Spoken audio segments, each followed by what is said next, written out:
Hello students, আমি Nitish sir জ্ঞানজ্যোতি coaching সেন্টারের পক্ষ থেকে তোমাদের প্রত্যেককে জানাই আরও একবার স্বাগত।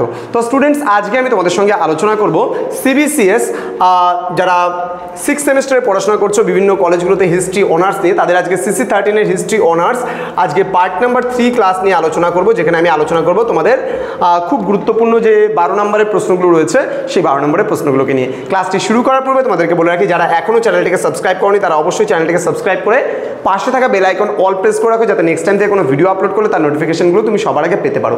এছাড়া তোমরা যারা ভাবছো যে অনলাইনে আমাদের ক্লাস জয়েন করবে, তারা অবশ্যই যোগাযোগ করো আমাদের অফিসিয়াল নাম্বার 7076398606 নাম্বারে অথবা 6295916282 নাম্বারে। তোমাদের টোটাল কোর্স ফি যেটা রয়েছে শুধুমাত্র তোমাদের সাধ্যের মধ্যে রয়েছে পার পেপার, অর্থাৎ একটা পেপারে যদি তোমরা নোটস নিতে যাও 500, দুটো পেপার নিতে চাইলে তোমরা পেয়ে যাচ্ছ সেখানে 1000, তিনটা পেপার নিতে চাইলে তোমরা পেয়ে যাচ্ছ 1500 এবং চারটা পেপার নিলেও কিন্তু 1500-এর বিনিময়ে তোমরা কিন্তু পেয়ে যাচ্ছ আমাদের কাছ থেকে অল নোটস। তো দেরি না করে আজই যোগাযোগ করো আমাদের সঙ্গে এবং যুক্ত হয়ে যাও আমাদের অনলাইন ক্লাসে।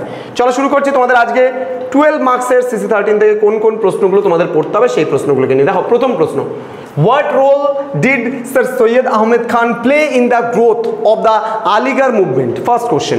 Second questions, explain how the anti-partition agitation lead to the Swadeshi movement in Bengal. Then what led to the launching of the non-cooperation movement?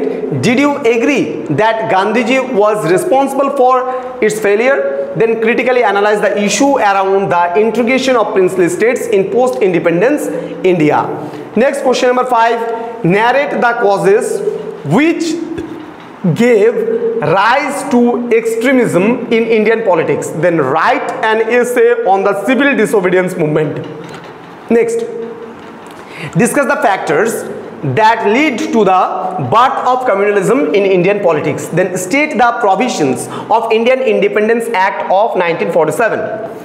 Next, critically analyze the role of Subhash Chandra Bose and the INA in the freedom struggle in India.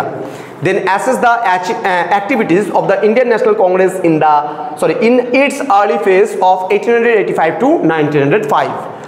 Next, what was the relationship between the present movement and nationalist politics during the interwar period? Then write a short note on the Dalit movement in India. তো students, এই ছিল আজকের class, যেখানে তোমাদের সঙ্গে আলোচনা করা হলো একদম শেষ পার্ট, একদম মোস্ট ইম্পর্টেন্ট তোমাদের সঙ্গে যে সমস্ত প্রশ্নগুলো তোমাদের পরীক্ষায় আসার সম্ভাবনা রয়েছে সেগুলো নিয়ে। তোমরা যারা এখনও চ্যানেলটিকে সাবস্ক্রাইব করোনি অবশ্যই চ্যানেলটিকে সাবস্ক্রাইব করে পাশে থাকা বেল আইকন অল প্রেস করে রাখো। তোমাদের সঙ্গে দেখা হবে খুব তাড়াতাড়ি পরবর্তী নতুন কোনো ভিডিও নিয়ে।